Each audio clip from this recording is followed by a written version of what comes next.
Alors bonjour à tous, je vais vous montrer comment assembler la partie alimentation de la Prusa MKX.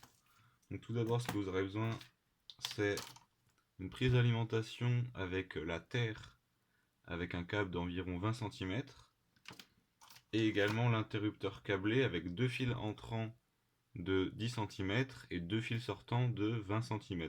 Alors là ils en font 30 pour bien pouvoir montrer.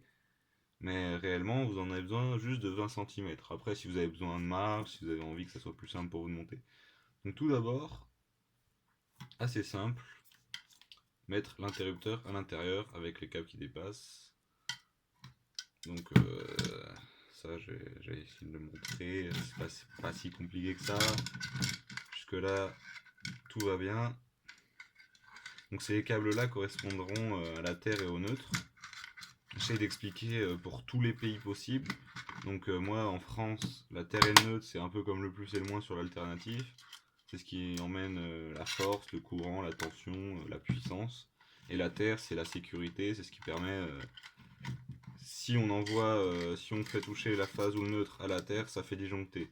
Donc adapté selon votre pays. Donc là, on a fait ressortir du coup les deux fils de 10 cm sur la prise et les deux fils de 20 cm en dehors de l'alimentation. Donc là, c'est la partie un peu chiante, la partie soudure. Donc on va, je vais essayer de vous montrer. Donc on le met à l'intérieur.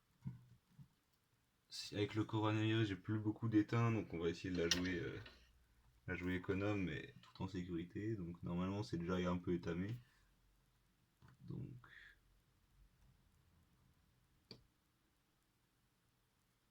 ça commence à fondre. On prend l'étain. Donc en soudure, c'est pas ici qu'il faut apprendre à souder, hein. C'est le même de la brasure, j'ai pas le vocabulaire adapté non plus. C'est pas de la soudure, c'est la brasure. La soudure, c'est quand on fait fusionner un élément pour le coller à un autre, et la brasure, c'est quand on apporte deux éléments et on en rajoute un troisième pour le faire fusionner et le coller. Donc là, c'est l'étain, l'élément qui va fondre, et c'est les deux pins, les éléments à coller. Les deux pins. La prise. Oula,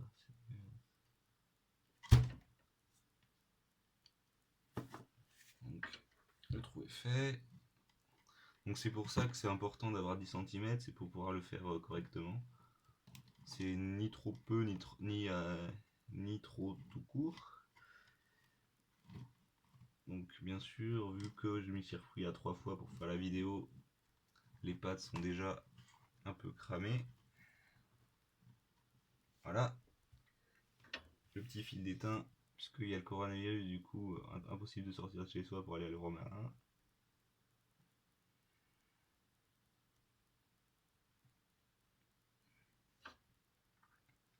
Donc ça fume. Attention à pas se cramer les doigts.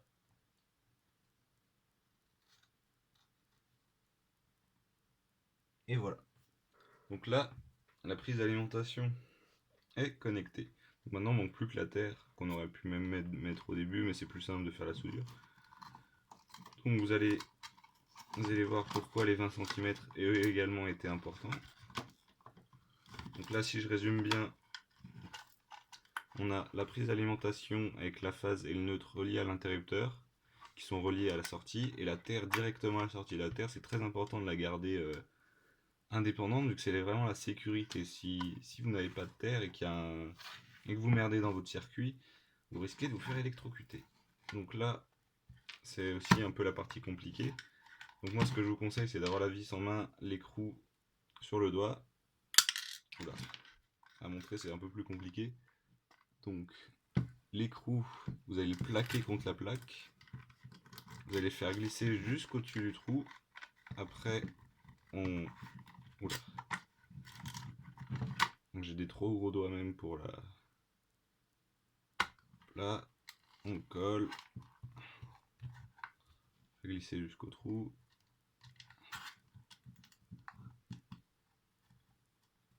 Commence à visser. C'est bon. je regarderai pour modifier les fichiers STL pour que l'interrupteur soit un peu plus au milieu.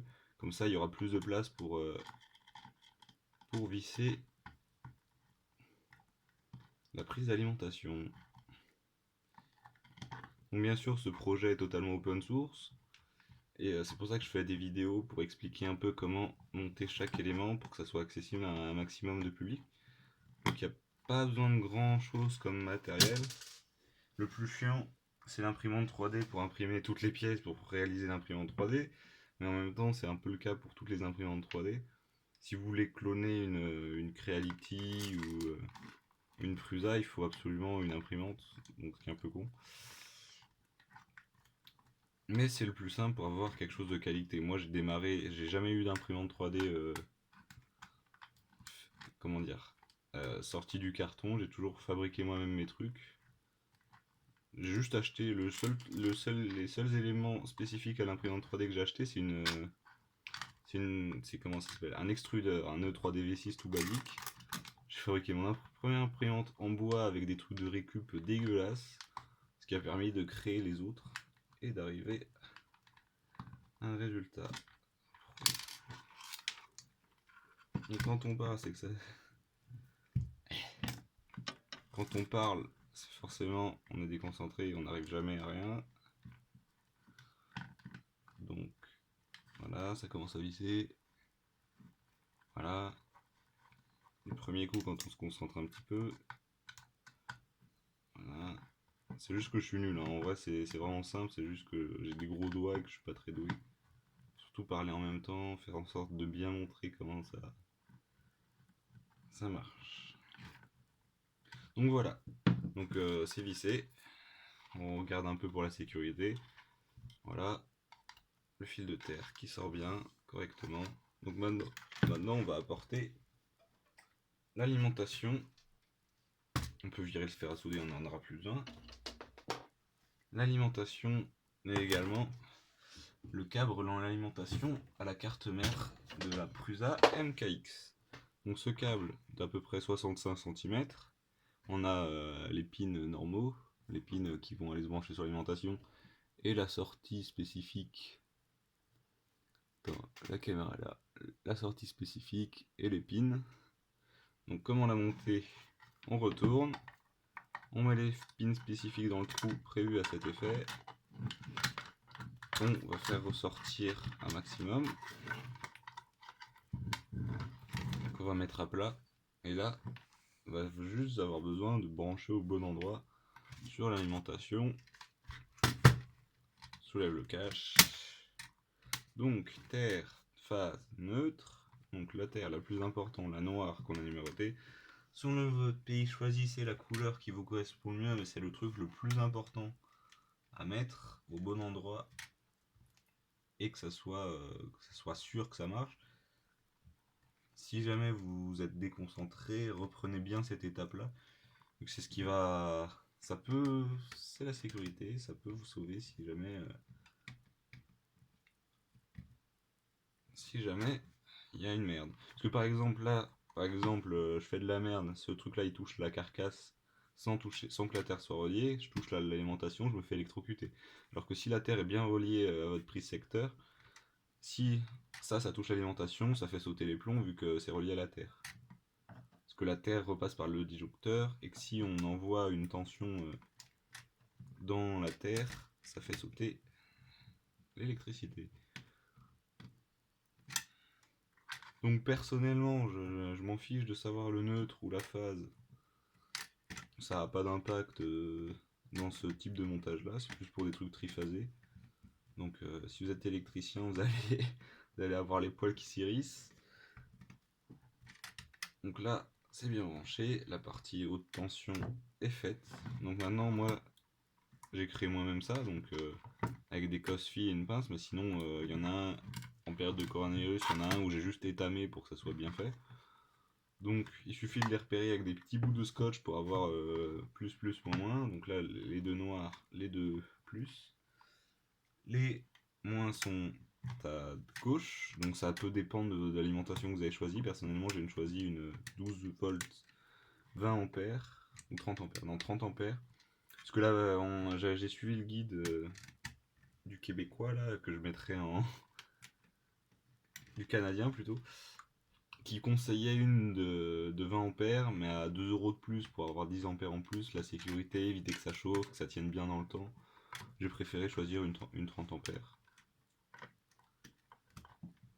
Parce que le plateau chauffant, c'est le truc qui consomme le plus, et une fois qu'il est activé, il peut pomper facilement 10-15 ampères, je pense, selon la puissance, vu qu'il est en 12 volts, 10-15 ampères, ça fait 120-200 watts.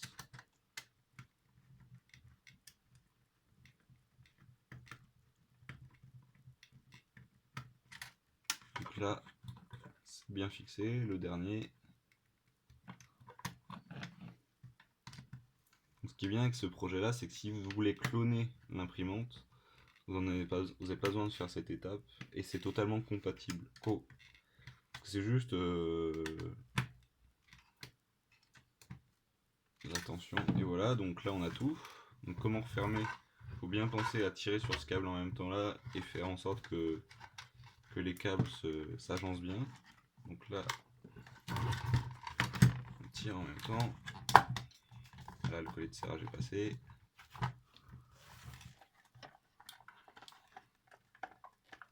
Ah oui, j'avais pas vérifié si mon imprimante 3D a bien fait son travail. A priori, oui.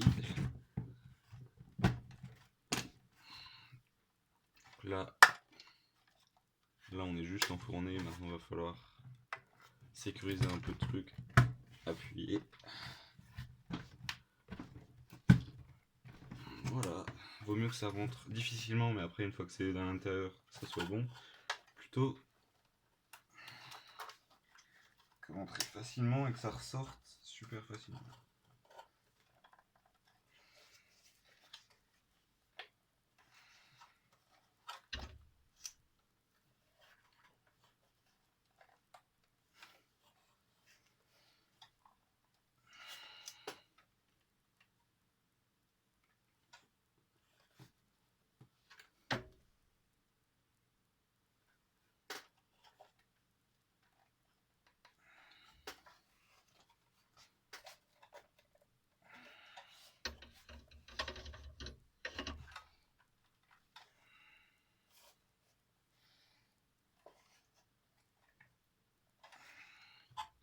Donc voilà, après avoir bien forcé pour que ça rentre, c'est bien rentré, maintenant ça bouge plus. Voilà, merci d'avoir suivi cette vidéo, on passera à la suite plus tard.